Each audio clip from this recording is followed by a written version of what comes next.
Do you believe the Federal Reserve is an independent body? What do you think about the independence? Oh, it should be. It should be. But I think they should listen to smart people like me. I think I have a better instinct than him. If you look, all the economists got it wrong. I got it right along with one other people out of 100. So they should listen to people that are smart. Nothing wrong with that. But they have to make their own choice. But they should listen. Netanyahu, before the occasion, did you speak to Prime Minister Netanyahu? No, I didn't. What about the idea of Israel beginning this ground offensive in Gaza City? Do you support that? Well, I have to see. I mean, I don't know too much about it. I can tell you that if they put the hostages in front of them, Hamas, as protection, as what they call them bodyguards, Hamas is going to have hell to pay.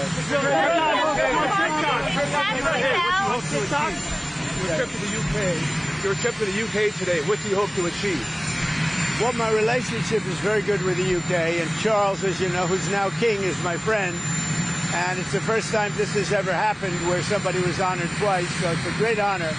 And this one's at Windsor. They've never used Windsor Castle for this before. They used Buckingham Palace. And I don't want to say one's better than the other, but they say Windsor Castle is the ultimate, right? So it's going to be nice. But basically, I'm there also on trade.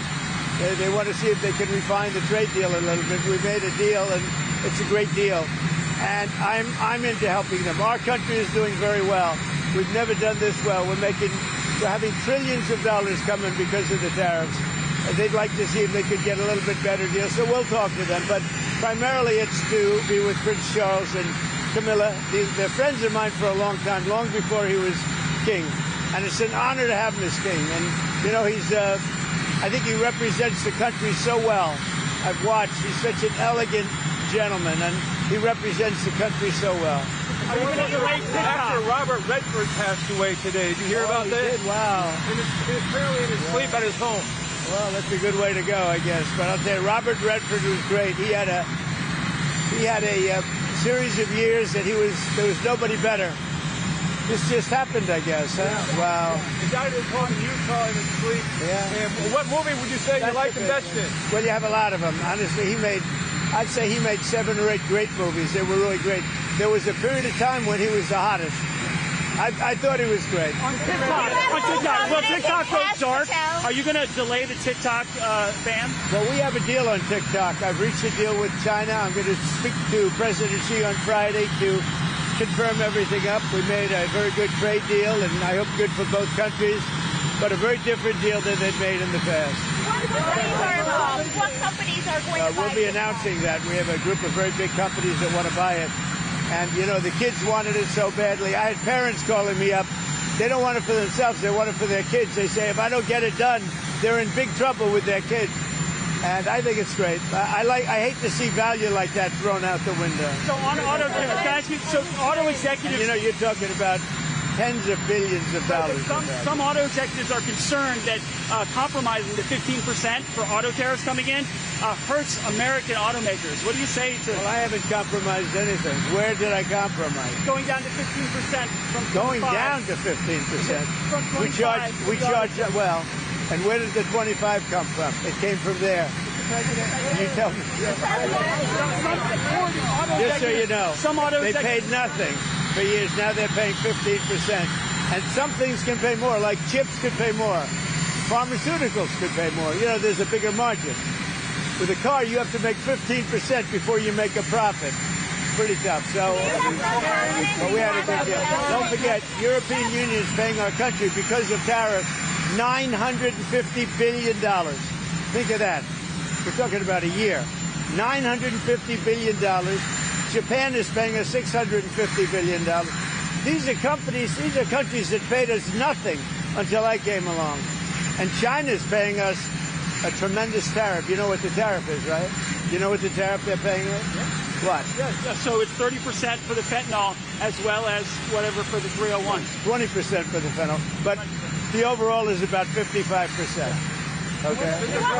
That's as opposed to nothing. Would you say that's a difference? No, we have a big decision coming up, and if the Supreme Court rules the way hopefully they will, because, I mean, every legal expert said we win that case, but you still have to watch. And the Supreme Court's been terrific. I think they're very fair. All I want is fairness, and we win.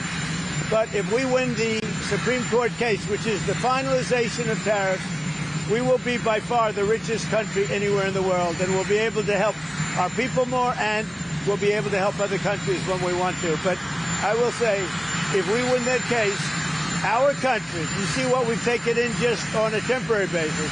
We've taken in trillions of dollars, trillions with a T, and we will be by far the richest country in the world. There'll be nothing close. And you know, one other thing, we'll have tremendous power to negotiate.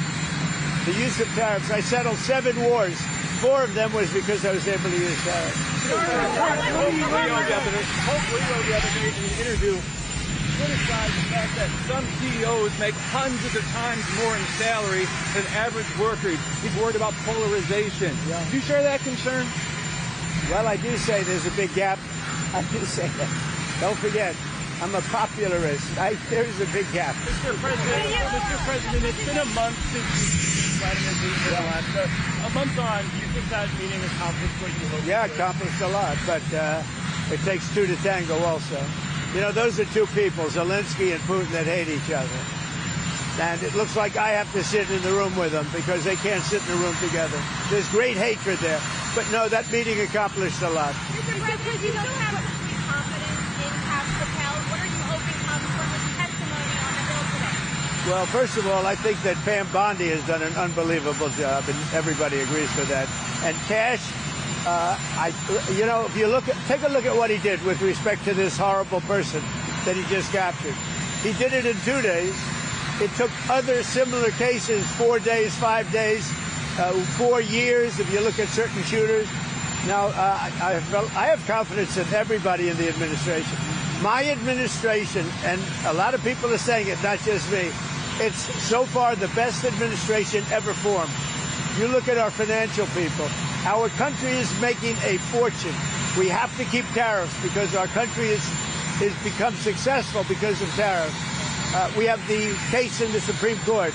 That's a very vital case for the success of our country. It's very vital to negotiate with other countries. And remember, other countries charge us tariffs. That's a very, very big case. And if we win that case, our country will be by far the richest country anywhere in the world. And then we can help our people. We'll get rid of debt. We'll get rid of everything. We can help our people, and we can even help other countries where they need it. Mr. President, narcotics in Venezuela. Narcotics in Venezuela. President Maduro in Venezuela says that you're getting ready to invade his country. What is his message to him? Well, I would say this right away. Stop sending Tren de Aragua into the United States. Stop sending drugs into the United States. We knocked off actually 3 boats, not 2, but you saw 2. And the problem is there are very few boats out in the water. There are not a lot of boats out in the water. I can't imagine why. Not even fishing boats. There's nobody. Nobody wants to go take a fish. So it's one of those things. But I would say to him very strongly, stop sending people from your prisons into our country. They're sending their prisoners. They've done that already. So the numbers just came out. Another month with 0 people getting into our country. And these are figures, John, with people like you that would like me to do badly. Nobody has ever done on the border like I've done. Mr. President, what will you tell President Zelensky if you meet with him in New York? Well, he's going to have to get going and make a deal. He's going to have to make a deal. Zelensky's going to have to make a deal. And Europe has to stop buying oil from Russia. Okay? You know, they talk, but they have to stop buying oil from Russia. Mr. President, there are some... Generally regarded to be the wealthiest man who's ever occupied the White House. How much wealthier are you now than when you returned to the White House? Well, I don't know. The deals I made, for the most part, other than what my kids are doing, you know, they're running my business. But most of the deals that I've made were made before. And that's what I've done for a life. I built buildings. Like I'm building a building here. You know where I'm building? You know what? You see that area? Yeah. That is going to be the greatest ballroom anywhere in the world. And for 150, so it gives me pleasure to do it for the country. And I'm paying for it. I'm paying for it. The country's not, and that's an expensive ballroom. But is it appropriate? I think it'll cost $250 million, and it will be, I think, the finest ballroom. So for 150 years, John, you know this?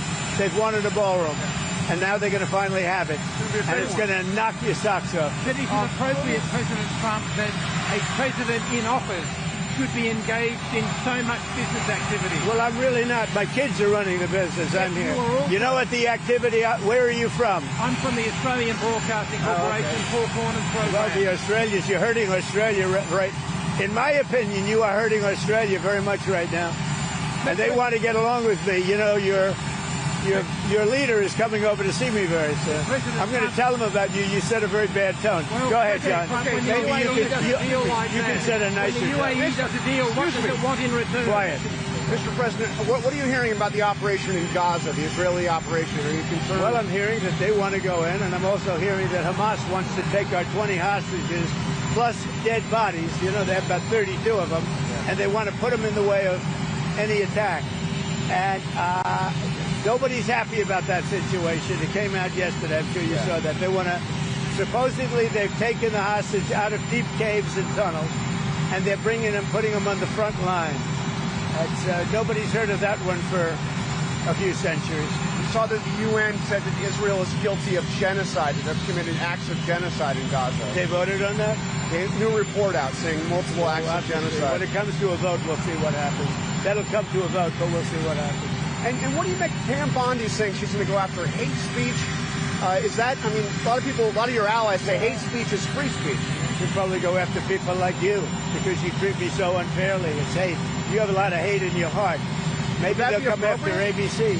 Well, ABC paid me $16 million recently for a form of hate speech, right? Your company paid me $16 million for a form of hate speech. So maybe they'll have to go after you. Look, we want everything to be fair. It hasn't been fair. And the radical left has done tremendous damage to the country. But we're fixing it. We have right now the hottest country anywhere in the world. And remember, 1 year ago, our country was dead. And now Washington, D.C. is fixed, and I fixed it. The mayor was fine. The mayor was just fine, okay? The mayor had a sick city for many years. She's been mayor for many years. The one that fixed it was me and my people, and it is so safe. You should take your beautiful wife tonight and have dinner down there. You won't be shot. You won't be accosted. You won't even be looked at incorrectly by anybody. Washington, D.C. is safe. Now we're going to Memphis, where it's pretty rough, to put it mildly. And then we're going to have to go. A friend of mine who is a big railroader, he stops in all the cities. He knows every city. He said, sir, you have to save Chicago. So I'm going to go to Chicago early against Pritzker. Pritzker's nothing. If Pritzker was smart, he'd say, please come in. So last week, over the last week and a half, 11 people in Chicago were killed, murdered, and 38 were shot. And then Pritzker, and by the way, this is going on constantly. If they lose less than 6 or 7 people a week with murder, they're doing a great job in their opinion. Chicago is a death trap, and I'm going to make it just like I did with D.C., just like I'll do with Memphis. Now, remember this. So a man comes into my office, one of the biggest businessmen. I'll tell you, he runs Union Pacific. Is that big? Biggest railroad in the world, I guess. And he started off as a railroader. He was running a railroad, a little caboose. He was in a caboose. Now he runs the whole damn thing. 45 years ago, he started off in a caboose. I don't know what that's all about. And he became the top, so that's a good place to start. But he came in. He knows the country intimately. He's looking to do a merger by another railroad, the one that had the little problem in East Palestine, right? And they want to buy that railroad, as you know, pretty public. But I sat with him and I talked. I said, so you know every city? Yes, sir. I go into every city, and I have for 45 years. I said, where would you go next? He said, St. Louis is in big trouble. He said, but Chicago is a great city. You can save Chicago, sir. Don't let Chicago die. This is the guy telling me with great knowledge and trust. He said, don't let Chicago die, sir. It's dying. Don't let it die. I'm going to Chicago next. The UAE, Mr. President. What do you think they want when you do a deal with federal produce? Well, I just want something to happen, whether it's federal, state, and most likely it's going to be state. The question is whether or not we overlap with a federal judge. So they're looking at that. But The state is very confident. The governor's doing a very good job. As you know, they have the death penalty. It's a tough death penalty, too, as you know. But they have the death penalty. So as to whether or not we judge, we will be working with them. We may or may not be able to judge. And when it comes to the governor of Utah, what do you make of his overall message of nonviolence? Well, I agree with it. I agree 100%. But most of the violence is on the left. He said that social media is a cancer. What? Do you agree with that? The Utah governor said that social media is a cancer and more people should log off and take some time away. Well, it's not a cancer in all respects. In some respects, it's great. But there are segments, there are deep, dark holes that are cancerous, absolutely. Beyond cancer, they're death. How are you going to get time to open a message to President? The Supreme Court this morning denied Patty Willis's appeal of your case for leaving the representation. Do you have any response Well, that to was a great decision. It was a rigged case to start off with. It's great. The court just ruled that she is a disaster. She's a disaster with a boyfriend. The boyfriend that she paid $1 billion for his expertise, but he never did it before. Now, she should be prosecuted. What she did to people, forget about me, what Fannie Willis did to innocent people, patriots that love our country, what she did to them by indicting them and destroying them, she should be put in jail. She's a criminal. Fannie Willis is a criminal. Will you apply more pressure to EU and NATO countries not to purchase Russian oil? I do, but here's the problem. You know the problem. They're purchasing Russian oil. I don't want them purchasing Russian oil, and they've got to stop immediately. It's not fair to us. They're purchasing Russian oil, and we have to, do things. Now, the nice part, it doesn't cost us anything anymore. You know that. Yeah. They are buying everything from us, unlike Biden, who gave away $350 billion. We actually make money, but I don't want to make money. You know what I want? I want that war to stop, because last week, 7,018 people got killed. Thank you. Hospital was targeted today, just now. You know, 70 patriots in Ukraine 2 months ago. Where are you from? Ukraine. Good. Will they come, and do you know when they will come? The patriots. What? Who comes? Who? The patriots. You announced 70 patriots to Ukraine 2 months ago. Well, look, let me just tell you, I love Ukraine. I love the people of Ukraine. That's why I thought that was a little Ukrainian accent. But the country's in serious trouble. It should have never happened. It's a war that should have never happened. The country's in very serious trouble, but I'm going to get it stopped. I've done seven countries. I've stopped 7 wars in the last 8 months. I thought that would have been the easiest because I know Putin, but it's not, because there's tremendous hatred between Zelensky and Putin. But we're going to get it stopped. How soon will you go to the Supreme Court to stop Lisa Cook?